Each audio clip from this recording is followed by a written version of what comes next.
This is usually the customary round of applause, guys. Come on.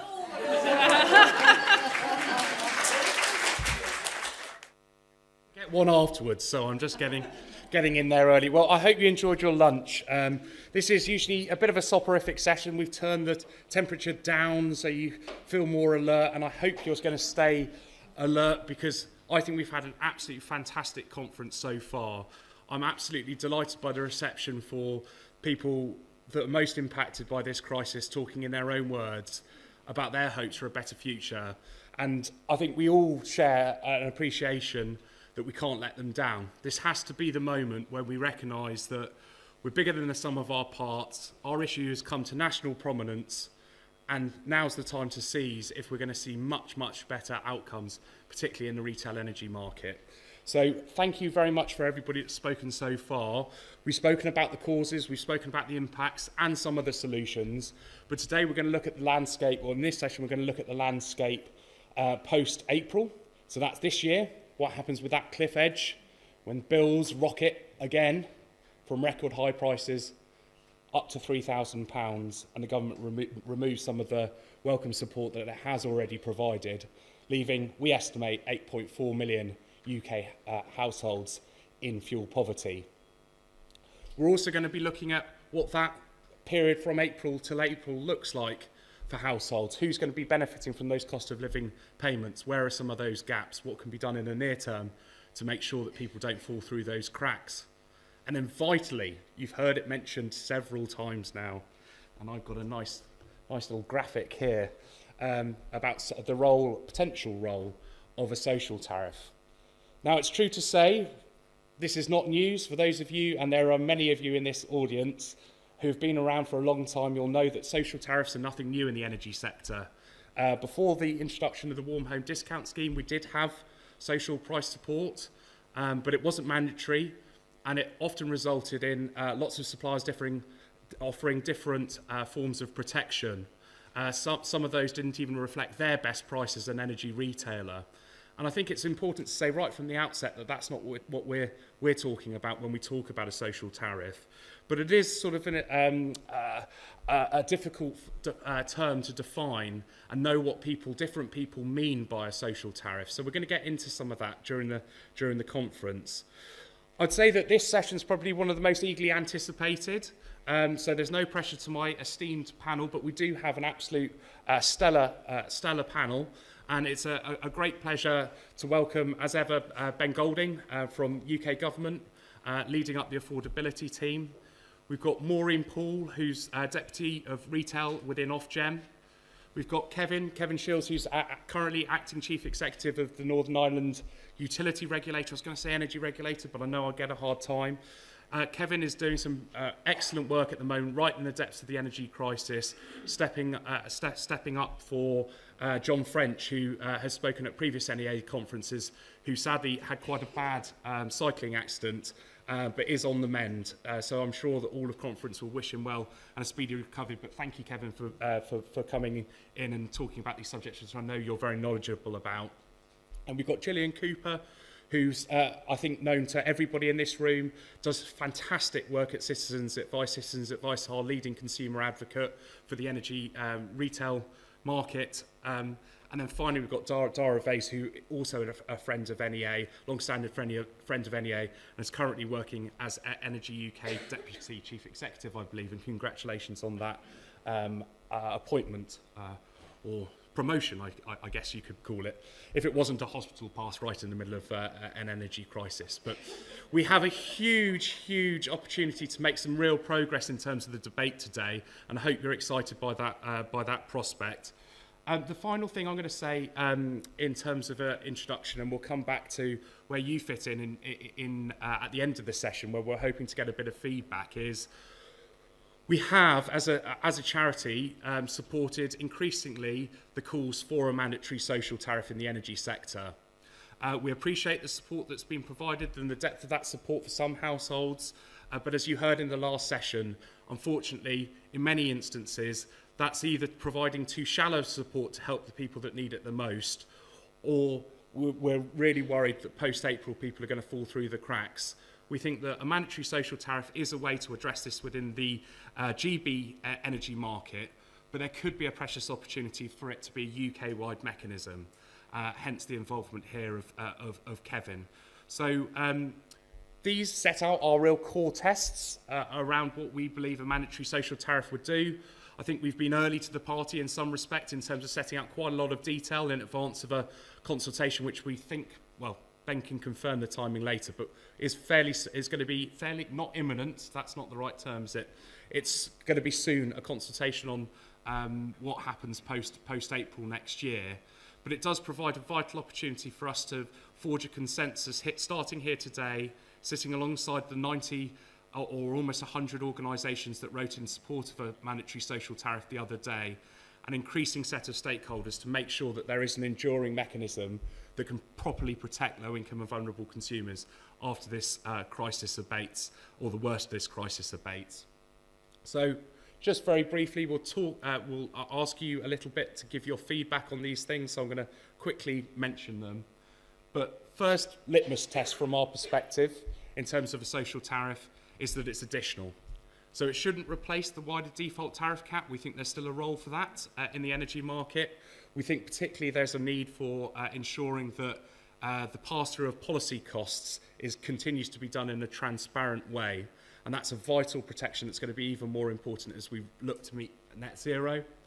We also think that it should sit alongside the warm home discount scheme, particularly up until the current mandatory phase, which is due to end, or the current phase will end in March 2026. So until then, we don't think there's a case for repealing the warm home discount scheme, and that scheme would continue regardless of whether or not we had a mandatory social tariff. We think it's vital that we learn the lesson of the warm home discount scheme at the earlier years, where smaller suppliers weren't obligated to deliver that support. We think that all suppliers should be mandated to deliver a social tariff on behalf of their most vulnerable customers. Obviously, in this conference, we're concerned about those households that have got the worst problems and the people that are really in life and death risk around energy use in their home. And we're hoping that the first job will be to make sure that the most vulnerable people get reliable access to that mandatory social tariff before we concern ourselves with the plight of other households who might be struggling, albeit temporarily, with a high price of energy. We've got to do that. Otherwise, the support that we'll provide will be so shallow, we'll be back in the same boat that we are today. And then, yeah, it's got to reduce costs, right? It's got to help people get back to at least a position whereby they're feeling that the energy crisis was awful, it was painful, but it was a temporary thing. So trying to get back to those pre-energy crisis levels of retail pricing. And then finally, we've heard the importance of it. Auto-enrolling, making sure that people who would otherwise miss out on support by lack of awareness or lack of ability to access support aren't the ones that pay the highest and dearest price. We've got to recognise that we've got it in our gift to make sure that the most vulnerable people automatically benefit from that support, and a huge amount of work to do to get there. So that's enough of an introduction from me. We'll come back to some of those points in a minute, and we would like to get your view on it. But first of all, I want to welcome Ben to the stage on behalf of the UK government to talk through what they're already doing in this energy crisis. Thank you.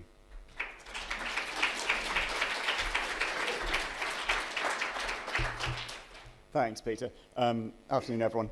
It is always great to be at an NEA conference. It's been a while since I've done one in person, so it's really great to see so many people, actual people, whose faces I can see in the room. It's been a really, really inspiring conference so far. I think I've particularly appreciated the session on views from the front line and people's living experience. That was profound. And one of the things that's great about that is it's very easy when you're sat in an office in Whitehall to lose sight of why we're doing this, of how it actually feels to people out there. And actually, one of the things you learn when you've delivered an awful lot of government policies is it's all in the detail. So the design of the policies, if it doesn't take account of how people's meters work, of how far they live from things, of the reality of how things operate, those policies will fail, and they will fail the people who need them most. So being here, hearing those stories, fantastic. The next thing I want to say is we've heard the word sticking plaster a few times during this conference, and I have to say I run what's probably the largest sticking plaster I've ever seen. Let's be clear, the government support is tens of billions of pounds, but it is a sticking plaster. It's a response to a crisis. What it doesn't do, this various price support mechanism I will be talking through in a moment, subject to that not happening too much, what it doesn't do is address the underlying causes. So before I rejoiced in the title of Director of Energy Affordability, I used to run the energy efficiency schemes across government, and that remains the right long-term solution to all of this. We need to get those right. We need to continue to deliver. And frankly, we're doing a lot. It is nowhere near enough. And the pace and the content will all need to improve. So I'll start, if I can, with what we're doing now. So how we got here. And I'll repeat some of the themes that others have had. I'm just going to quietly ignore the flickering and assume it's not a curse. Or that Peter's not pressing a button repeatedly, just a mess. No, I don't. I'm not sure I trust you. So, the reality of the crisis. This hit us increasingly hard and increasingly fast. We've seen prices soar, and you all saw the same speculation, the same analysis that I did about these could rise to £4,000, £5,000, £6,000 without government action. That led to this set of universal interventions that we put in place. And the reason they were universal is exactly the one that Josh talked about earlier, which is this whole thing about excellence versus expediency. If we'd, in the time we had, it's actually much easier to give money to everybody than to give money to the right smaller group of people. And I'll talk in a while when I come on to talk about social tariffs and where we might go about the risk of cliff edges, of missing critical support, of missing the right people. So it was almost inevitable, firstly, that we were going to have to act universally, and secondly, that we were going to have to act at huge scale and really fast. One of the things this crisis has done is just spread further up the income scale than we've ever seen in terms of the ability to heat, the fuel poverty impact. You heard the numbers that Peter just gave about the scale of fuel poverty in the country. We've never seen this before. The upside, if I'm going to find an upside, is that don't waste a crisis. We've never had fuel poverty as salient as it is, as much in the public discourse, because more people and a wider section of society is impacted than we've ever seen. So I think one of the things we will really want to do is capitalise on that public perception, on that understanding of the urgency and importance of this as we come through the current crisis, so we don't lose this. The support we've got in place now and the way we did it. So we built this up. First, there was the energy bill support scheme, that £400 that goes to everyone and is still rolling out to everyone. So that in many ways is the most visible. It's the £67 every month that appears in the bill. You can see that. It became clear as we headed through the summer that that was not going to be anything like enough to deal with the scale of the impact that we're having on the energy price for having people's homes. Hence the energy price guarantee, which is bigger but less visible because it's the energy that isn't charged. So that operates, as most people here will know, by giving a discount per unit of energy. One of the things that's been really important and really interesting about that is the volumetric nature. It's that business of, because it's per unit, if you use more energy, you get more support. Now, you can imagine the debates that happen in Whitehall about this and why that might be a bad thing, because surely you're subsidising the rich to heat their swimming pools, and that's true. But actually it misses the point, which is, for people in fuel poverty, you only have so much choice. If you're living in a really leaky home, you need more energy to heat it properly, and therefore you need more support. So the volumetric nature is something we haven't really seen that much in government schemes before, but I think has real value, and there's a lot for us to learn from how that's worked. Then there's the alternative fuel payment. So the next group we looked to tackle were people who don't use gas, which is quite a few people across the country, around 2 million households, use things like heating oil, other alternative fuel sources. The challenge there was not very easy to do that on a per unit basis. So what we tried to do instead is this flat payment where we looked at what's broadly equivalent. So the price of heating oil has been going up, not by as much in percentage terms as gas, but it's gone up.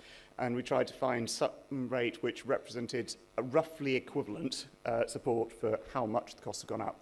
And then we added a bit on for good measure. That's rolling out now. And then lastly, I'll focus less on the non-domestic, but there's the energy bill relief scheme, which was just recognising, obviously, prices are going up for non-domestic properties just as much.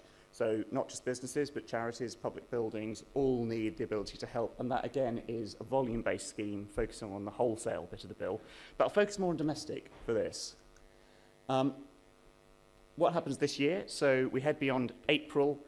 A few things worth mentioning. One is what we're working on now. So the rollout of those alternative schemes, the alternative fuel payment I've talked about for people who are not using gas, but actually just as important, the energy bill support scheme, the extension bit, the application-based part of the scheme. So we need to think about all of the different households who won't simply access the scheme through our automatic route, so the people who don't have a direct relationship with an electricity supplier, not just the people who live off the gas grid and use alternative fuels, but actually the people who live physically on the gas grid but their home isn't connected to the grid. So the challenge of how actually, not just who should we be supporting, but how do we find those people, how do we get them the money, how do we verify that they're the right set of people, has been something we've worked through as hard and as fast as we can, and the money is rolling out now. Northern Ireland, I'm sure Kevin will say a lot more about the challenge in Northern Ireland. It is a fundamentally different market, as we've had to get to grips with. Normally, Win Bays wouldn't deliver in Northern Ireland, but given where we are with the Northern Ireland Executive, and again, I'll defer to Kevin to say more about it, we've had to learn an awful lot very, very quickly and take a somewhat different approach. So there, at the moment, we've had the energy price guarantee up and running in Northern Ireland since November, but the alternative fuel payments part, actually the energy bill support scheme, the flat payments, we've had to use very, very, very different approaches to reach everyone, and there we've ended up deciding that we needed to give every household in Northern Ireland £600, and that reflects there's just much higher use of heating oil, but actually just getting the money to people has been a very different experience because there are more prepayment meters. They work differently than in GB. There's a very different population, there's a very different market operation, the way suppliers are regulated is different. It's been an eye-opening experience, I have to say, but I'm delighted that that's happening now, and payments started rolling out with first vouchers and direct debit customers getting that money from the 16th of January. And then the energy price guarantee. So that's staying as it is throughout this winter. That takes us through to March, that £2,500 target price. And then, as others have said, it gets a little less generous and goes up to £3,000, but remains in place as universal support at that level throughout the following year.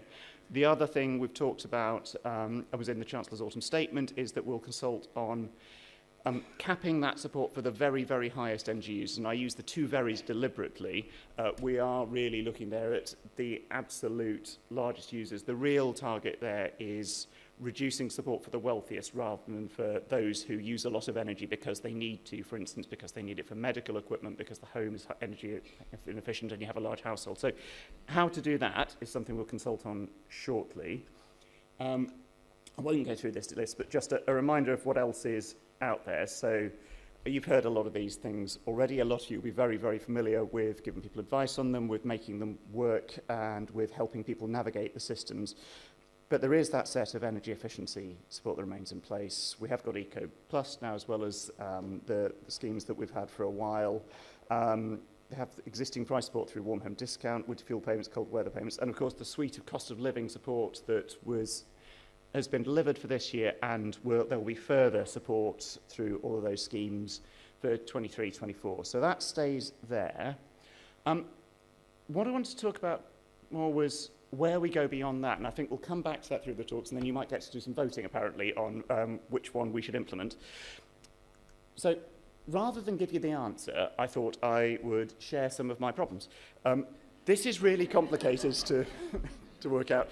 Everyone in this room will have views on how it should work. You've just heard NEA's wish list on how it should work, but maybe it's just to share some of the questions, and this is the sort of thing we might be consulting on. Working through a few, luckily many of these have come up in presentations by previous speakers, so I'll be repeating some of what they said, but if we take some, targeting.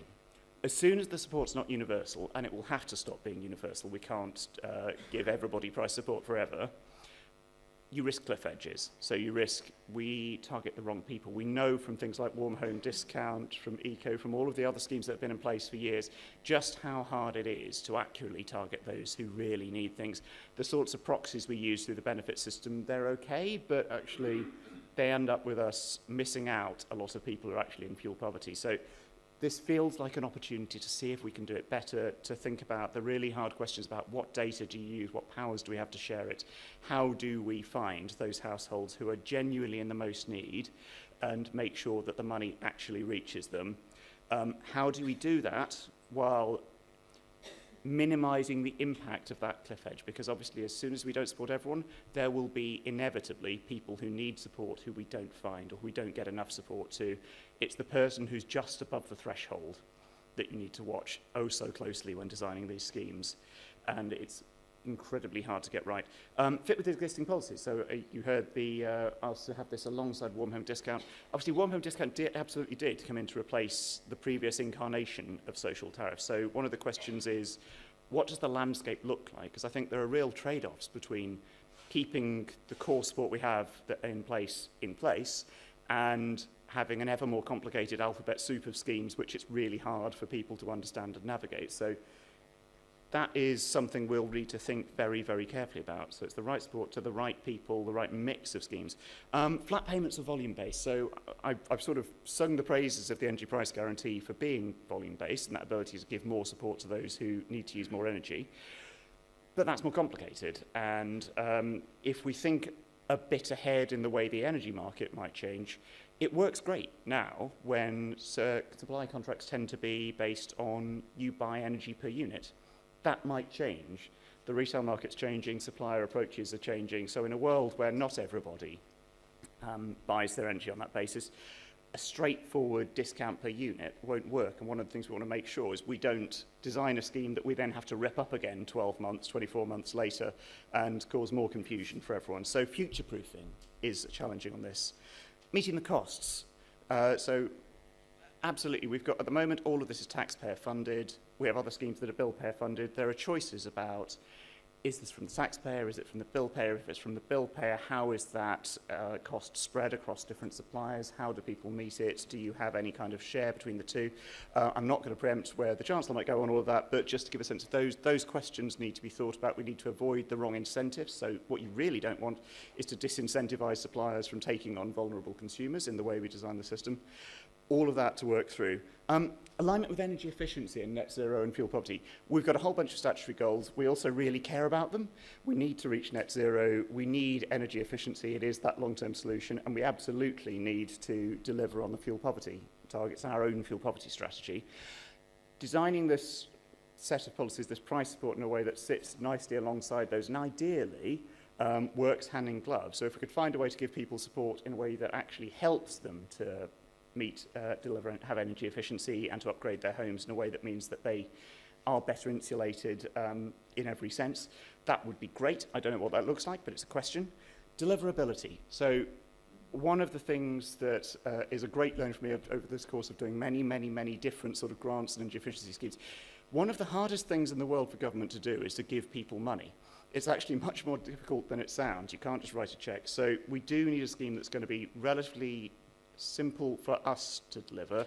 That's not a purely selfish thing. It's also because the more we complicate it, the harder it is to engage with, the more you hit those cliff edges where people don't get it. I think the point Peter made is absolutely right, that as far as possible this should be automatic. It's always better if people don't have to do anything, because it's often those who are the most vulnerable who won't or can't navigate the system, who don't want to be filling in long forms online, and we don't want to have to go out and find those people and hunt them down. It is genuinely better to be automatic, better to be simple, better to be smooth. But there's always the edge cases where you can't find people and do things automatically, so finding a way around that is critical. All of which is my way of, well, just sharing a moment, but preempting some of what we might consult on. My team is thinking all of this through now. As you can imagine, we've got a wealth of options on the table. We are open to all of them. There isn't a kind of definite view from government about we definitely want to do it this way, we know the answer, and we're just going to ask people and then do what we're going to do anyway. We don't know at this stage. We're thinking these things through. So I would really, really welcome not just questions from the audience, but things you would like to see or things that you're worried we won't be thinking about or won't have considered. That would be great, both here and offline afterwards. I'm also hoping that some of the rest of the panel will give me the answers to some of those questions. So thank you all very much.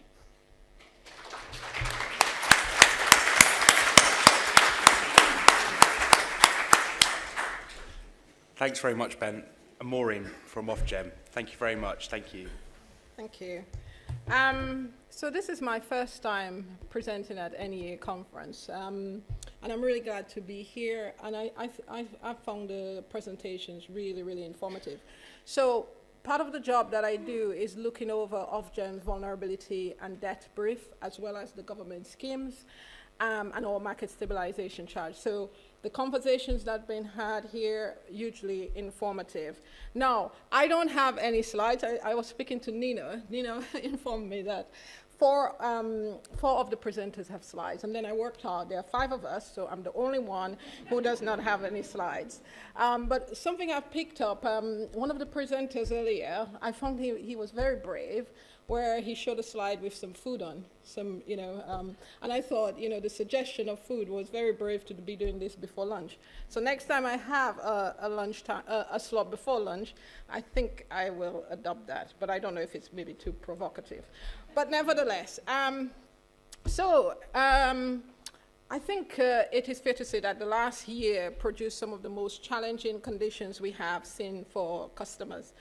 Many continue to feel under immense pressure and worry about the future.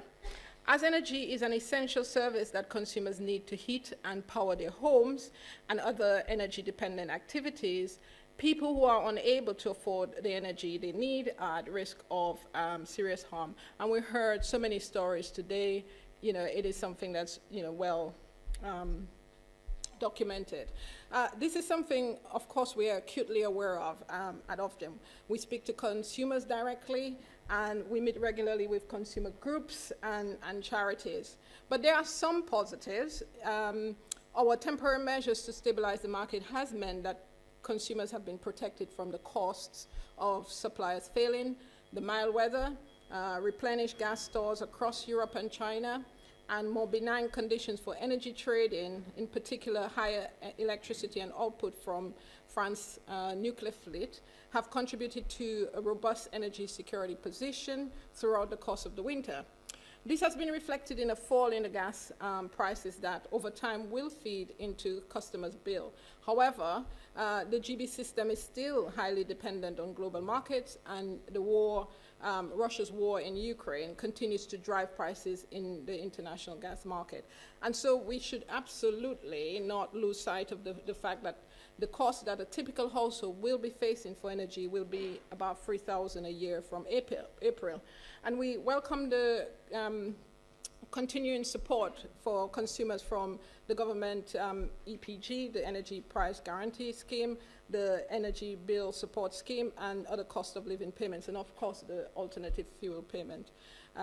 We have been working at pace with BASE to deliver those schemes, and we'll continue. So one of a big role that we play in the schemes is the compliance part of it, and we'll continue to do that. And we have been in engagement, and we will take action where suppliers are not doing as they should. And I know earlier Caroline mentioned the market compliance reviews that we are undertaking. And whilst the government is providing support, there's still a long way to go. And it is essentially an affordability question, but on the other side of the coin, we need to ensure that suppliers are treating customers fairly. And from our market compliance review, we know that suppliers can do much better. With the reviews, we are undertaking assessment of suppliers on a range of performance measures. These reviews, what we want is for them to start a culture change in how we engage with the energy retail sector, which will see a much stronger focus on obtaining proactive assurance that suppliers are set up to deliver high standards for consumers and are fit to operate in the market. So the market compliance reviews are a series of deep dives into company behavior, and we are looking at issues like affordability and customer service, the treatment for customers in vulnerable circumstances, and support for those who have difficulty paying for their energy needs. Suppliers must do better, and they can't use the crisis as an excuse for poor practice. We know, that there is a lot that they need to cover, but it's not an excuse. But poor supplier behavior is far from universal. So we know that several suppliers have been active in changing their processes to support vulnerable consumers. And we have seen some results. For example, following our first market compliance reviews into direct debits, we have seen that 16 suppliers have now commissioned their own internal audits into direct debit arrangements. And we do welcome the cooperation from suppliers and the actions they have taken so far. But we've been very clear that suppliers need to deliver on their improvement plans to demonstrate that they fully support customers in payment difficulties and in vulnerable situations in line with their license obligations. And a particular concern, which again was raised earlier, is around prepayment meters. We are all aware of the harm that some customers are facing, and we have seen some examples of customers in vulnerable situations being left without power because of forced installation of prepayment meters. This is completely unacceptable. And we are also concerned about what appears to be serious failings regarding how suppliers treat vulnerable customers on smart prepayment meters. And that's in relation to remote switching, issues around remote switching. For prepayment meter installations, we have strict rules in place that suppliers are required to follow. They must go through a number of checks and assessments, including identifying vulnerability, assessing a customer's ability to pay, and agreeing repayment plans before they apply for a warrant to install a prepayment meter. And safe and reasonably practicable assessments should be carried out, and suppliers must provide notice of at least 7 working days in advance of the change to the prepayment method on the smart meter. And suppliers should not install a prepayment meter unless it is safe and practicable to do so in all circumstances. But once a prepayment meter has been installed and the supplier becomes aware or has reasons to believe the prepayment mode is no longer safe and reasonably practicable for the customer, then they should be making alternative arrangements. Of course, prepayment meters are an option that can help some households control their spending and avoid getting into debt. Used responsibly, they can strike an effective balance between protecting customers from building up unmanageable debt or being cut off and enabling suppliers to recoup debt.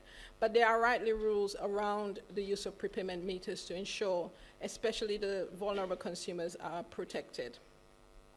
And we addressed our concerns in a letter to suppliers in November last year, and we have reminded suppliers of their obligation and of our expectations in our regulatory expectations letter and a good practice document on supporting customers in payment difficulty back in September, and also a letter in November on remote switching smart prepayment meters. We also reminded suppliers that the obligations are clear, they must treat customers fairly, and they must make extra effort to identify and respond to the needs of their customers in vulnerable situations. But there's more that we will be doing. So on Monday, we announced that we will be taking forward a further, more detailed assessment to check whether plans have led to improvements. So this review will focus specifically on PPMs, prepayment meters, for those of you who are not familiar with the acronym. So self-disconnections, remote switching, and forced installations, and the checks and balances that companies have around any decisions to put a customer on prepayment meter. And we will be sampling individual customer cases to check if suppliers adhere to their own practices. So it will be a combination of looking at the processes, looking at governance, but also looking at the outcomes. We'll also increase the frequency of some of the key monitored metrics, and we'll take into account recommendations from the market compliance reviews for any additional points that may be required. This enhanced reporting of data is necessary until we are satisfied that appropriate customer outcomes are being achieved. We'll also be looking at policy work. So we will launch a review of existing license conditions. We focus on the highest priority issues, including the identification of vulnerabilities, prepayment meter, the prepayment meter safe and reasonably practical guidance that we have, and the processes in place for installing or switching customers to prepayment. And that will also include, court warrant when they can be applied for and steps that need to be taken first. We will also include working with the courts to understand how rules and guidance can be of assistance when they are considering warrant applications. And we know there's been a huge increase in applications to the court and the granting of those warrants. And we'll, of course, continue to support the government as it looks to implement a new approach to protecting vulnerable consumers. We will consider our particular duties to vulnerable consumers as well and look for areas where we could intervene further to support them while maintaining alignment with BEIS-led work. One of the things that might include is looking at our consumer vulnerability strategy, which we first launched in 2019, so we plan to look at that. And this week we talked about a social tariff, and that was mentioned in the autumn statement, and Ben, you mentioned it today, and we would like to see serious assessment of a social tariff, and we're of course prepared to work with consumer groups, government to further that assessment. So just to wrap up, there is a tough road ahead, and one that will take a major combined effort between Ofgem, the industry, the charities involved, and government to manage as best we can for customers through the winter and beyond. In order to support customers in the current cost of living crisis, and because of the rise in energy prices as well as the difficult macroeconomic issues, we do expect suppliers to do their utmost to support customers. We commit to work closely with the government and industry to make sure the energy system is fair, it acts fast to protect customers, and that customers are prioritized through the current crisis, and that they have access to government support that they are entitled to. Thank you.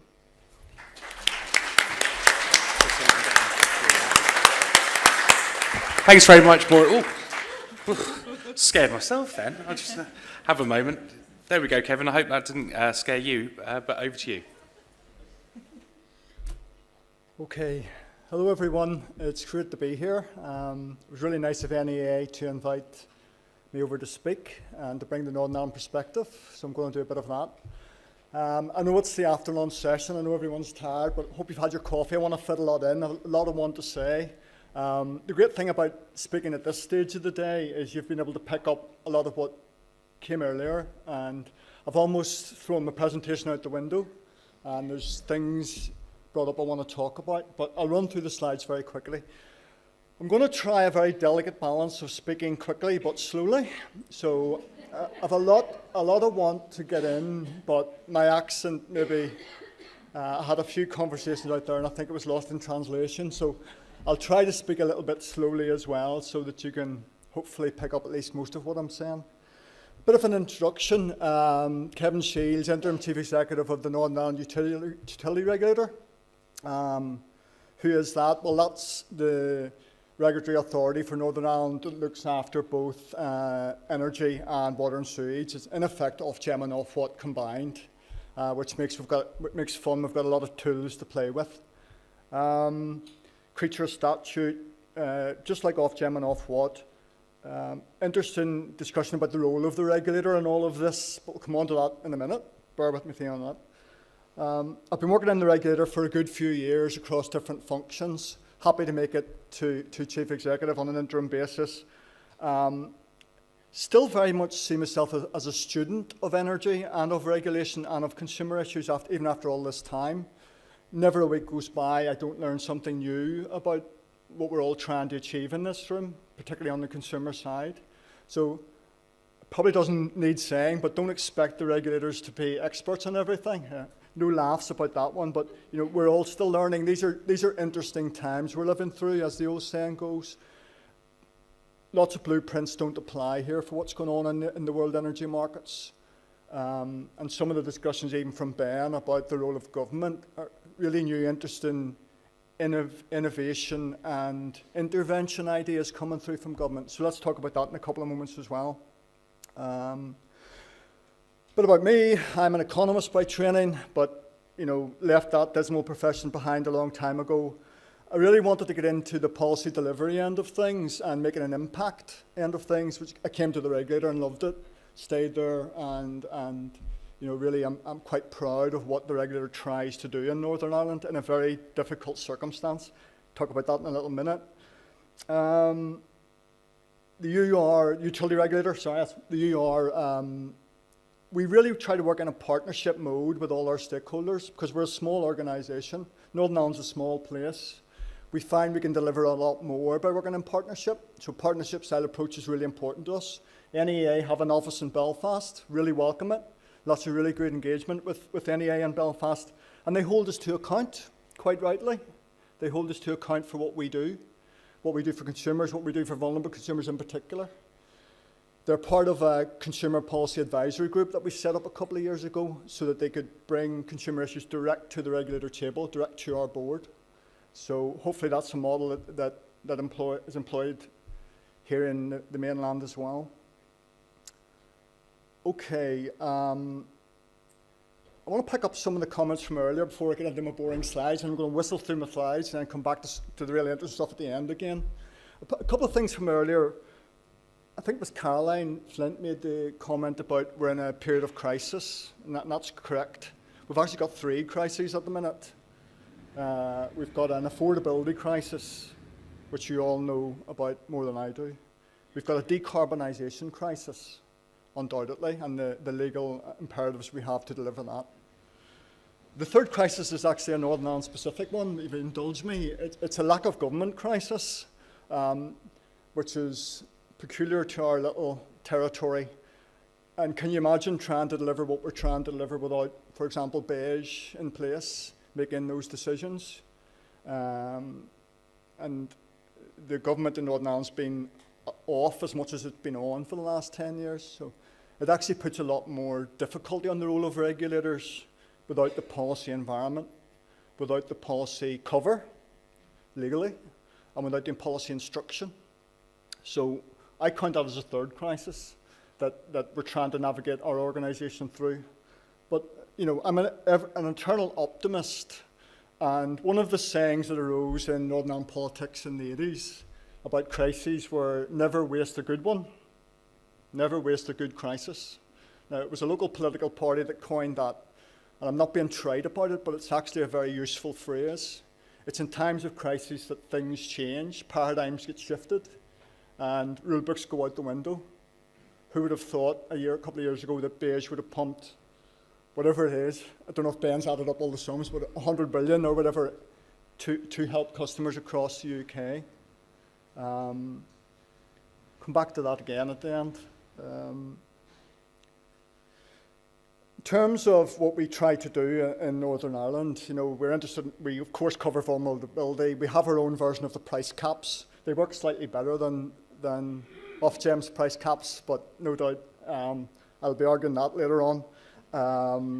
We look after all supplier codes, vulnerability, supply licensing, everything that you expect from a regulator we do in Northern Ireland with a wee small team. But the great advantage of doing it with a wee small team is you get to cover lots of ground, and it's perennially interesting. We can also join up policy quite well if it comes to price caps and what they're doing for vulnerable customers, what they're doing in terms of communications. We can join that up quite well because it all falls under one team. Just a couple of other things from earlier on, just to pick up some threads. I'm going to come on to social tariffs in a minute. The lived experience, really important. I mean, I was born and raised in Belfast, and for those who have seen the Kevin Banner film, it's actually quite accurate. You know, that gives you an idea of what it was like. It hasn't changed too much, actually. We'll come on to some of the stats, the boring stats in a minute about how poor a region Northern Ireland is, but you'll get the gist. There's a lot of poverty there and a lot of issues that came up this morning that we're trying to deal with on a daily basis. Nice presentation from the Resolution Foundation on the economics of it all. Really, really interesting stats that I hadn't seen about the different impacts across different consumer bands. So lots to pick up there, and I think that idea that we're in the worst affordability crisis since the 70s, which is essentially what I took from one of Niall's slides, tells you something about how deep this crisis is. You all know that better than I do. Another thing I picked up from this morning was just the commonality of ideas. I mean, although we're all coming at things from a different perspective, regulators, consumer groups, energy efficiency, whatever, the themes that are coming up about how we can solve this fuel poverty problem, and yes, we can solve this fuel poverty problem, come back to that at the end, there's actually a lot of commonality of thinking around it. So let's see if we can build on that in the next year or two. Prevention is better than cure was the last thing I wanted to say at this point. Fuel poverty can be solved and it can be fixed, but much better if we can prevent it happening in the first place. And some of the programmes we try to put in place in Northern Ireland around benefit checking, etc., we are about micro ways to do that. But I'm interested more also in a macro way of doing it, so people aren't getting into fuel poverty in the first place. Okay, I'm going to run through my slides now, so I'm going to whiz through these because this is the boring bit. Just to say you've got 3 minutes left, so you're going to have to rattle through. Can't hear you. 3 minutes? Yeah. 3 minutes? 3 minutes, yeah. I've been speaking for 3 minutes. I have 3 minutes left. No, you've got 3 minutes left, I'm afraid. Demographics. We're a poor region. Blah blah. My slides will be available. My slides will be available in a nutshell. It'll give you some of the background. You get the gist. Fuel poverty is worse in Northern Ireland than anywhere else. Ben was very kind about what we've done in Northern Ireland to deliver the energy bill support schemes. We've actually been working flat out for 4 months with 3 people and Ben's teams. I have to say one thing about Beige. We call it Northern Ireland fair play. Don't worry, it's going to be nice. I have a board member in the audience, by the way, so I have to. Fair play to Beige, as we say in Northern Ireland. What that means is they stepped into the void in Northern Ireland when we didn't have an executive. They didn't have to. Energies that evolved matter. They threw teams at people delivering those schemes in Northern Ireland. We sat through an awful lot of it, and sometimes I feel slightly embarrassed that Beige had to step in and deliver our schemes for us, but that's for another day. They've been delivering quite successfully, and the £600 lump sum, we're getting £600 as a lump sum rather than in monthly payments, but that's another story again. My 3 minutes is running out. What we do as regulator, I'm in Fergie time. What we do as a regulator, all the things you would expect us to do, okay, and there's more detail about this on our website if you want it. Energy charters, hardship fund commitments from the suppliers, prepayment meters, don't even start me, we've nearly 50% of our customers on prepayment meters. We know all about the problems there. Ironically, prepayment meters are actually quite liked in Northern Ireland. There's no stigma with them. The tariffs are the same as credit tariffs. They're quite widely liked as a budgeting tool. So, we can pick all that up another day. We have a consumer protection programme that's quite like Ofgem's, only tailored to Northern Ireland and much more focused. These are the kind of pillars that's more focused in Northern Ireland, not more focused per se. We have a best practice programme that we're putting in place for energy suppliers to try and deal with some of these issues. All of this is available on our website. I just don't have time to run through it all today, okay? Hope for the future. Last 2 minutes. Hope for the future. 2 slides. Last 2 minutes. Joking aside, this is the important bit. This is the policy bit, okay? We have a new energy strategy in Northern Ireland, which is trying to link together the issues of decarbonisation, costs, security of supply, and we're heavily involved in trying to help our local department get that delivered. There is an opportunity here, and my key message to this audience, there's a crisis here, but there's an opportunity to hook up decarbonisation, hook up affordability. What we need is the policy intent and the resources, and we can make a dent in fuel poverty and energy affordability that will last. Department for Economy in Northern Ireland, not like them to come out with such a sweeping statement like that, but it gives you an idea of the forward thinking they're trying to do. Finally,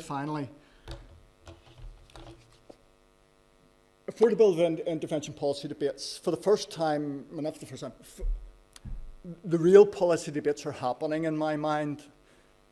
Beige are standing up here and talking about social tariffs and about the wish to do something sizable there in a UK context. Really great to see, and we need to harness that momentum that's in Whitehall at the moment to really think outside the box about what we can do from April 24. There is an opportunity. Joined-up discussions are happening between regulators, government departments, consumer groups, more so than probably ever before. Health sector are getting involved now in the whole issue of fuel poverty in Northern Ireland, which is great to see. Lessons from the crisis can be learned. Think about the scale of intervention that government put in, and it was necessary. If we can transform that scale of intervention away from immediate consumer help to longer-term energy efficiency and income maximisation programmes, think of the dent we would make in fuel poverty over the next 10 years. When I got this job, one of the first things I read was a book called Fixing Fuel Poverty by Brenda Boardman. I don't know, who knows that? It's 15 years old. But when you look at the summary and policy conclusions, they're exactly relevant for today. Intervention, I've got them written down here. Targeting identification, auto-enrolment, intervention for the bottom 50% who really need it, some sort of clarity on the role of government regulators and other groups around who's responsible for what. Regulators have an awful tough job in this. Legally, we can't, for example, introduce social tariffs. We can't introduce cross-allocation of costs between customers. We need the policy and legal Vyas from government to do that. So the question for me, for the UK government is, come April 24, what role do you want the regulator to play? If our executive isn't up and running, is it going to be a UK-wide scheme? Truly UK-wide, including Northern Ireland, even though we're devolved energy.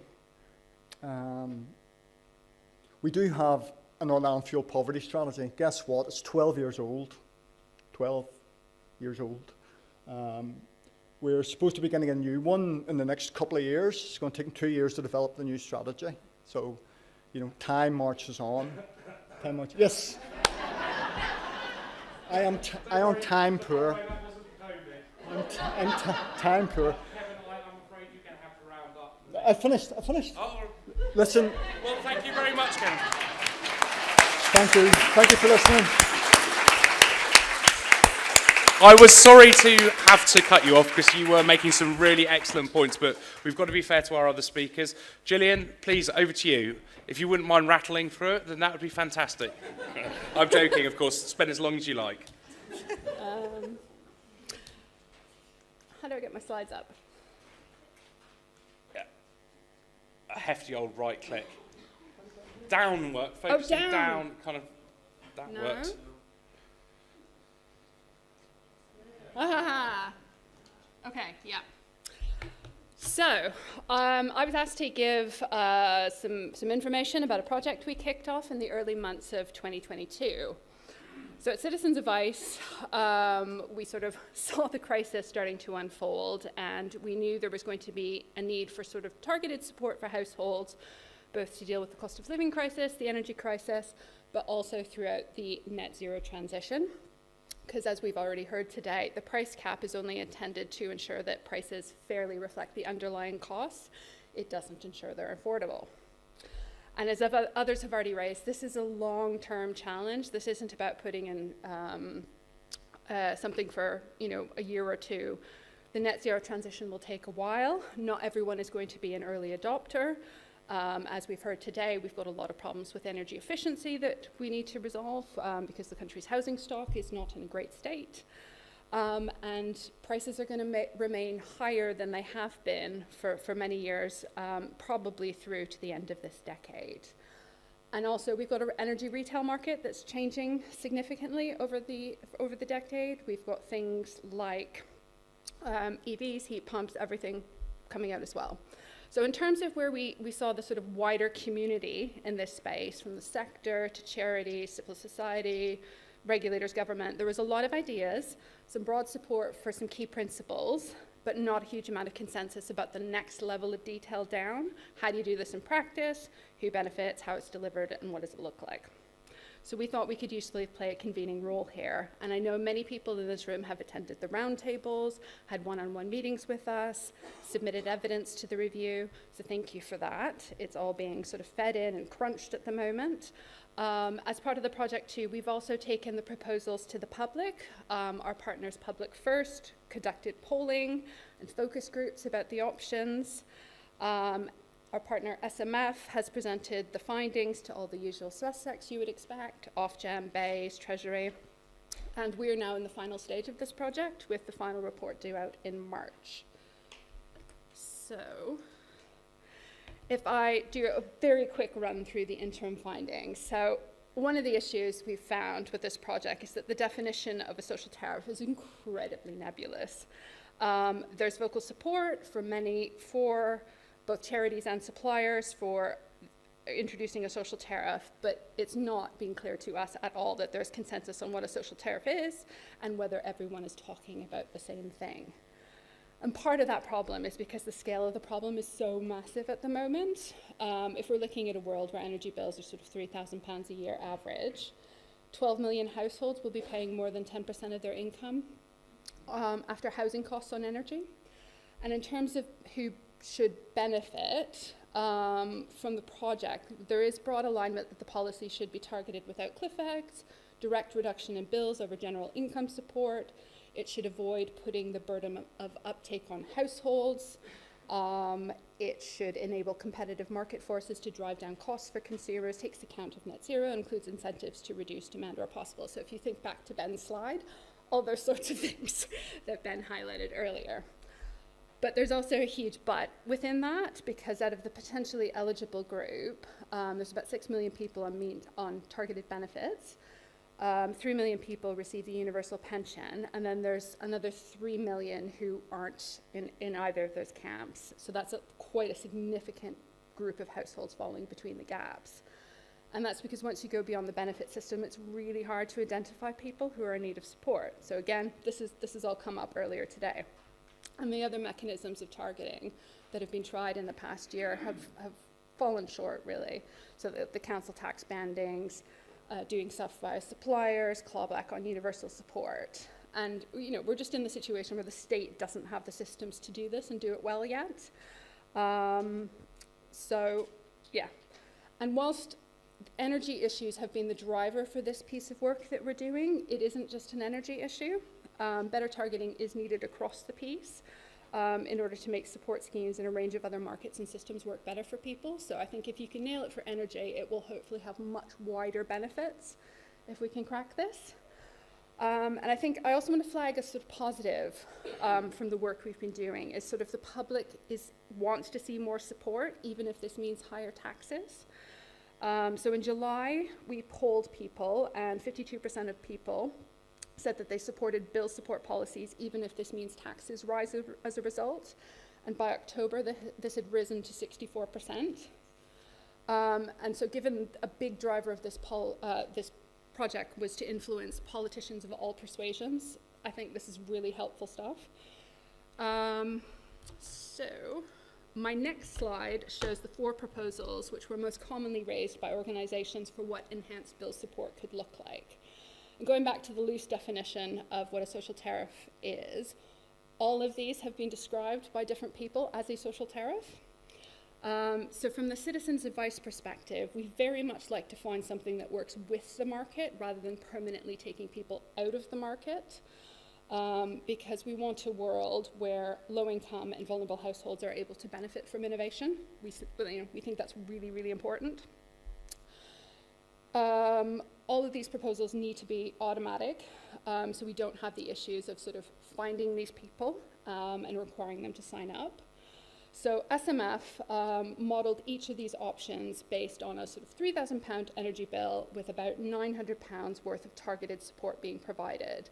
And that £900 figure was based on the polling results as a sort of average of what people thought was appropriate, about a 30% discount.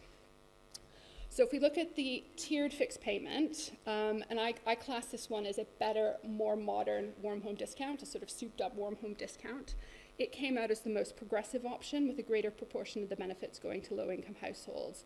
The unit rate discount one is polling more popular with the public, but it was slightly less progressive in terms of who benefit, and that's just down to differences in consumption patterns. Both would cost about $6.7 billion and reach about 8.3 million households.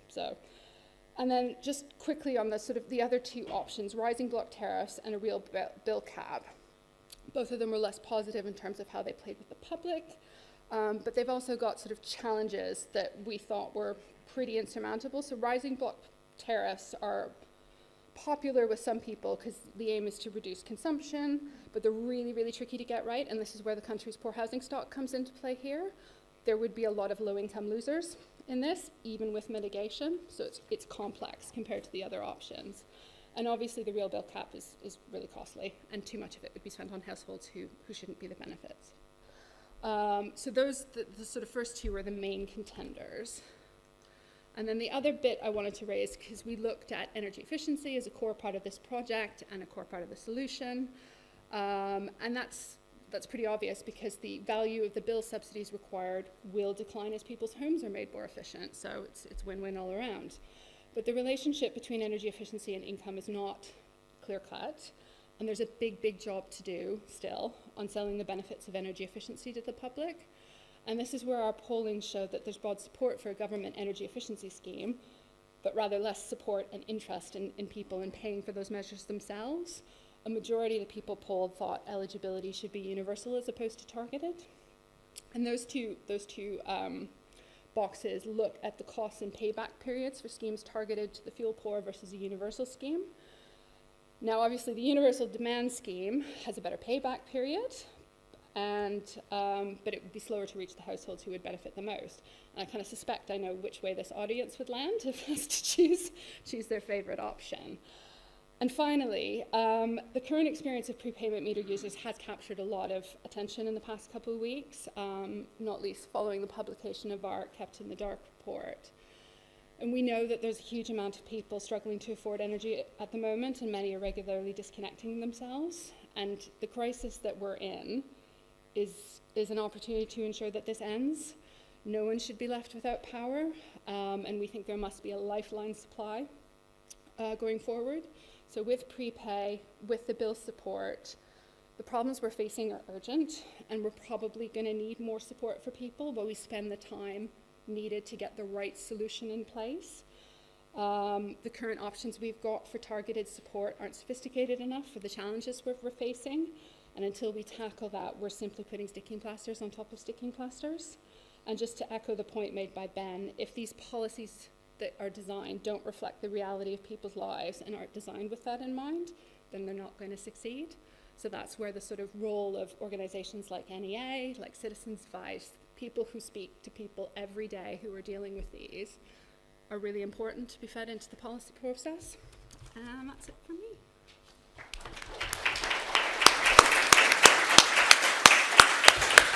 And last but not least, we've got Dhara Vyas from Energy UK. She's promised to keep it short and sweet so we can get to perhaps one or two questions. We are going to be struggling, however, to get through the amount of questions that this session deserves. So what we'll do is we'll log them, the ones that have been submitted through Slido, and we'll take them offline, and we'll get back to the people that have asked them. So yeah, we'll be able to do that. So over to you, Dhara. Thank you very much. Thanks, Pete. Yeah, a hospital pass. It's the first time someone said that to me quite so publicly, but it has definitely not been the sort of 15, 16 months that I thought it would be when I first came over to work for the Trade Association. So I'm Dhara Vyas, and I am Deputy Chief Exec at Energy UK. We're the largest energy trade association. Our members include the energy suppliers, who supply about 95% of homes in the country, as well as generators and lots of other energy-associated businesses. I think, you know, I was listening to some of the sessions earlier, and Caroline Flint made a really good point about energy being a highly regulated market that requires high amounts of investment. And I think to Kevin's point, you know, the investment is crucial if we're going to actually tackle the decarbonisation crisis. When we're talking about the affordability crisis, which I think that's the session that we want to focus on a little bit here, even with government support at £2,500 on the average bill, it's more than double what it was 18 months ago. This is an audience that full well knows what the impact of that has been. And that's with fairly generous government support. Energy companies are predicting, you know, over £1.3 billion of bad debt in 22-23.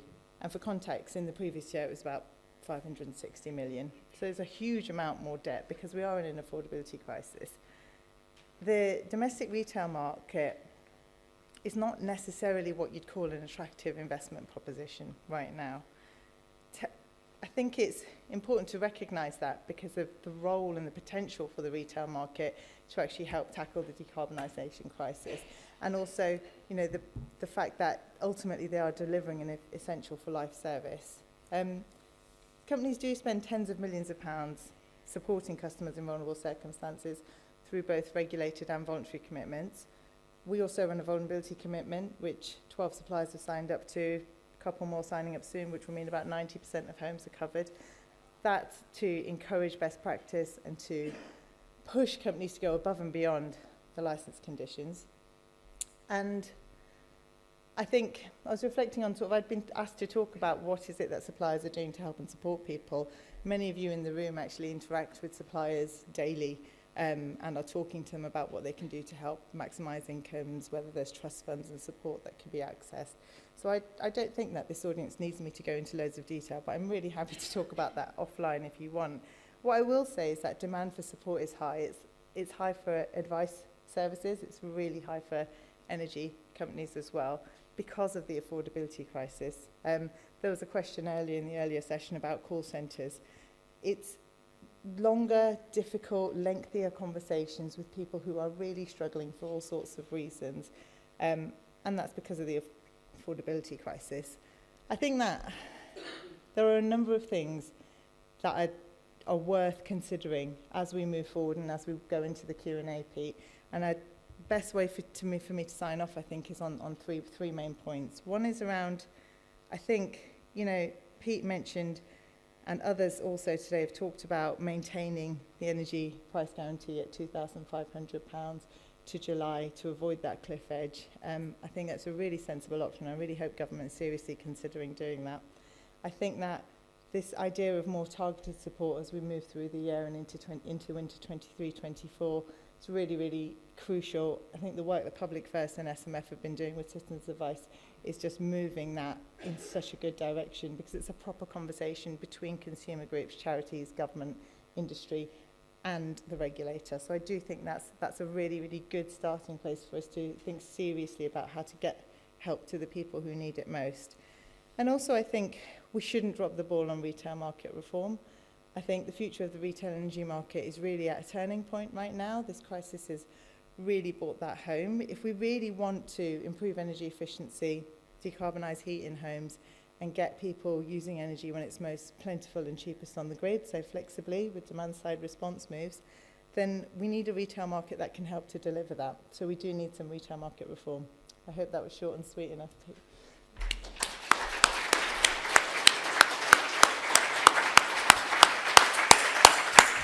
Fantastic. Well, thank you very much, Dhara. That was brilliant. Very concise. And we do have time for one or two questions.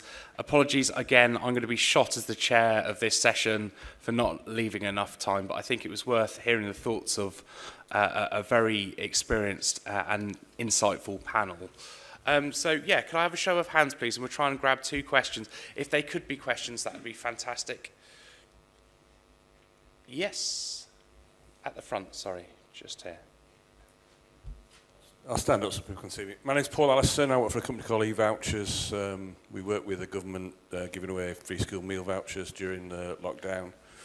We've now moved on to other things, including energy vouchers. And I think one of the issues that we're seeing is the poorest people, the most deprived people, the ones least likely to be able to activate a voucher that they get. I think Utilita CEO was on Radio 4 on Monday. 50% of their prepayment meter people getting vouchers aren't cashing them in. And I think any crisis that we have can't be solved unless we're dealing with the most deprived people. These are people that often lack access to technology, access to transport, access to, within the local communities, the means to cash a voucher in. I heard one story at the business support group meeting the other month where somebody got a £49 voucher. It cost them £40 in a round trip to cash that voucher in.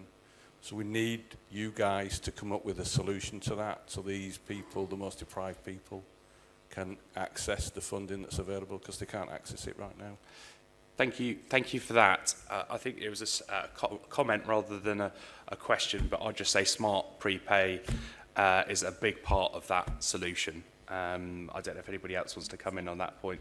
I mean, what I would add to that, so we know the voucher redemption rates are not as high as they should be, and it varies across region. For instance, in London, it's a lot lower. But what we are doing is working with suppliers. We have an energy aware campaign that we're trying to get the word out to as many people as possible. We know the rates will be increasing because the data we have, we can see there is an uptick, but there is still a lot to be done. So some suppliers are going door to door to try and get that rate up. But yeah, there is, the vouchers are being issued, but they're not being redeemed. Some of it is because of the transient nature of some of the most vulnerable people. So it is an issue we're aware of and trying to work with suppliers to solve it. Thank you, Maureen. Okay, time for one more question. Yes, go on then, Geraldine. I can see you at the back. Given your comments earlier, I'm hoping it's going to be fiery. Yeah, it's going to be firing. It's going to be firing. Maureen, I wonder if you would mind clarifying something for me.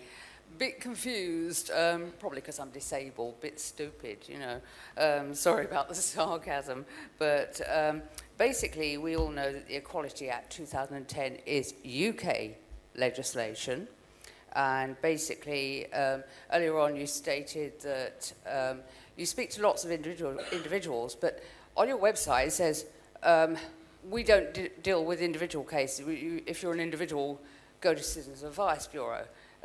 But you said we speak to lots of individuals.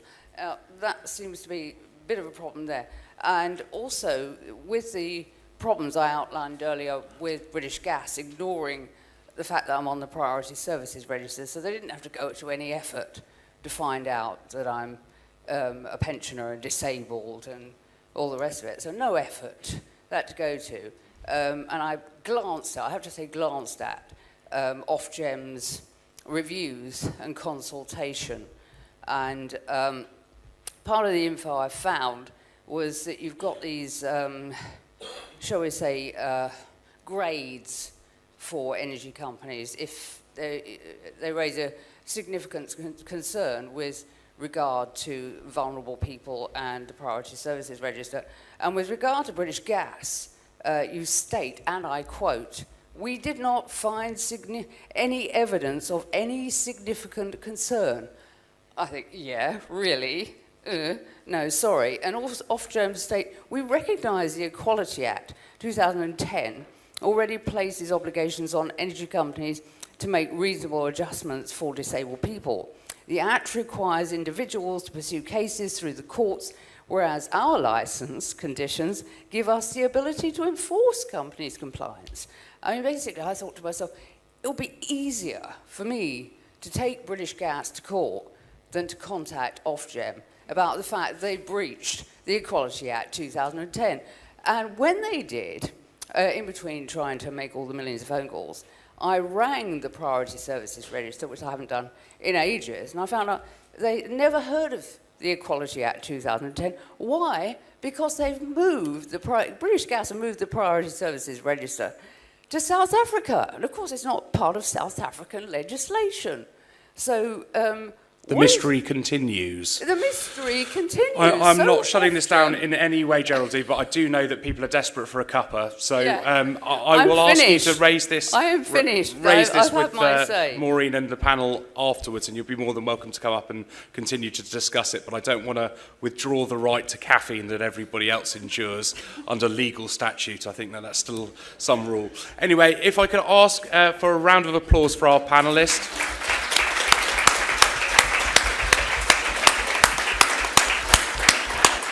And I would say that I've already mentioned that I've completely failed as a chair, but we will get back to you if you've asked a question on Slido, and thanks for your input on that front. People are back in here. Jess, do you want to? People are back in here at 4 o'clock. Thank you very much, and we'll hear more about public health. Thank you.